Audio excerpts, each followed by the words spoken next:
Today I have the movement to this interesting looking clock to inspect.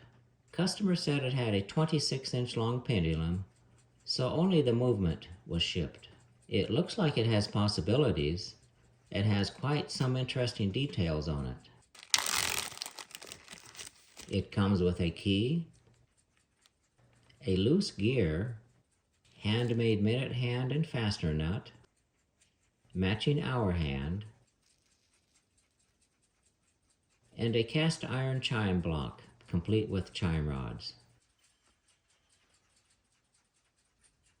This dial has been modified, a plugged hole where the original winding arbor was.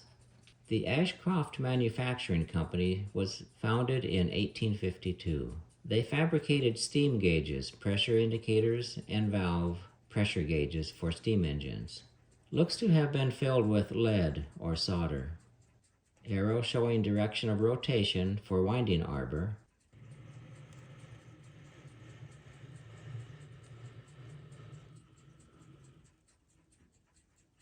Original engraving has been cut away to make room for this chime control arbor.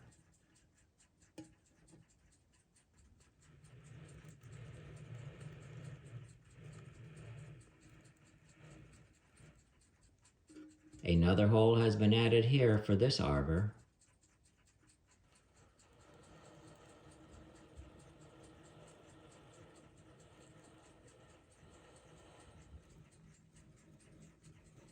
And another here added for this arbor.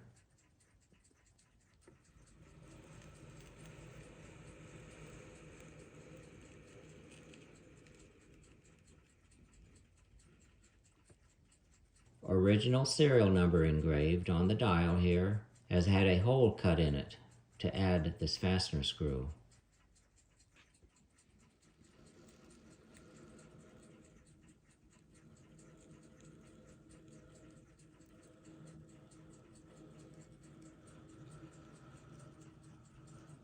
And a rather enlarged center hole here for the center arbor.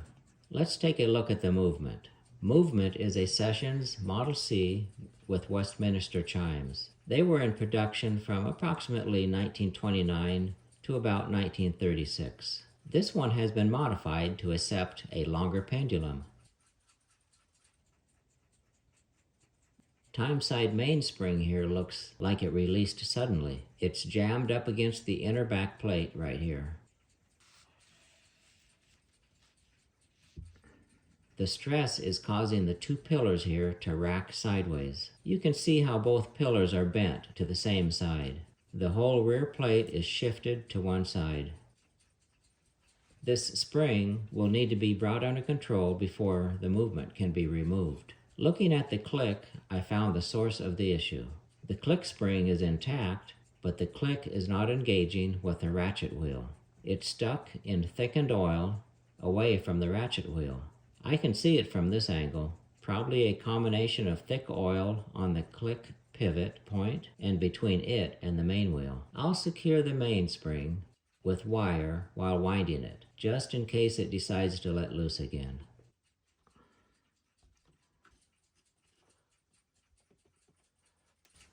I've loosened the click and it seems to be working at the moment.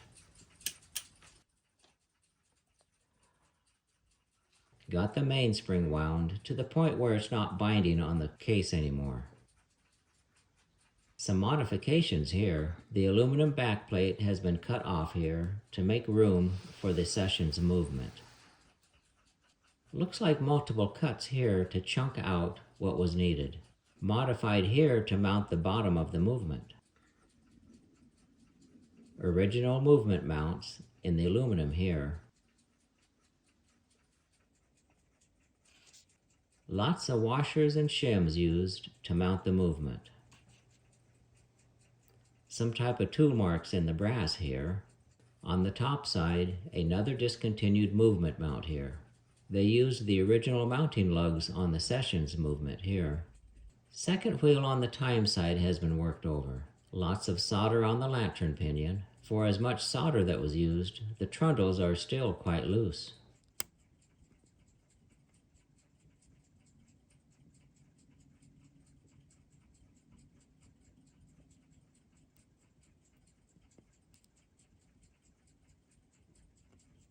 Band-Aid butcher repair to adjust the second wheel pivot. This Band-Aid repair is covering up the Sessions trademark here.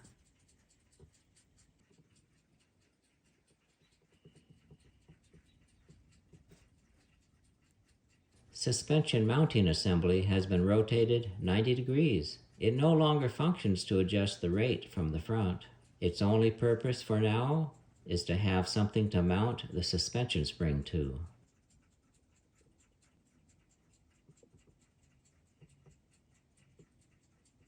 The crutch rod is made from number 10 copper wire. Someone liked to use a lot of solder.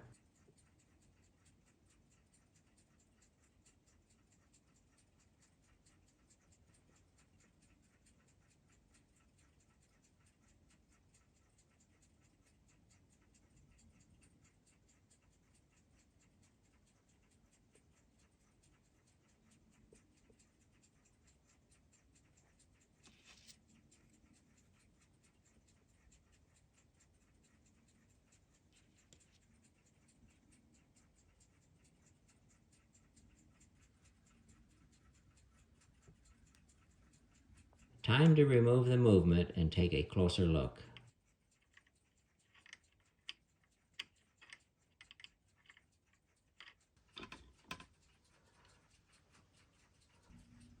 There's a relief cut here in the aluminum backplate. A trace pencil mark left from when it was being modified. Backplate here was cut away. This may have been a backplate for an electric clock at one time.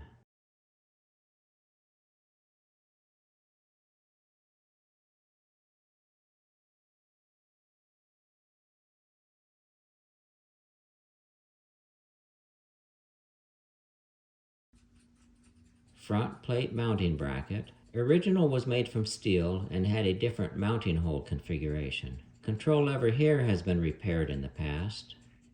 A real thick solder repair here. Front plate Band-Aid repair on the second wheel pivot hole. Some leftover solder from a previous repair.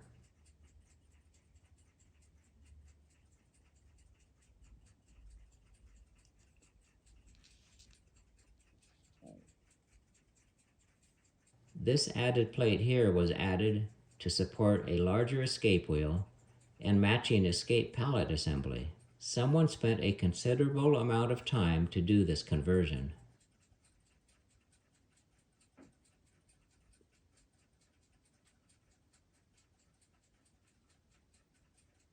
Pallet has some heavy rust on it, probably from using acid flux on the soldering during the conversion. Escape wheel has been soldered to the arbor. Second wheel is binding someplace. A lot of unanswered questions around this movement conversion. All in all, it looks like it will run if cleaned and rebuilt. However, no history exists as to if it was ever a dependable running conversion. Only way to know how well it will run is to rebuild it with no guarantees and hope for the best. Clocks found with the Ashcroft name on the dials were for promotional purposes and are mostly antique ship or marine clocks for marine and engine room installations. Ashcroft didn't produce the clockworks themselves.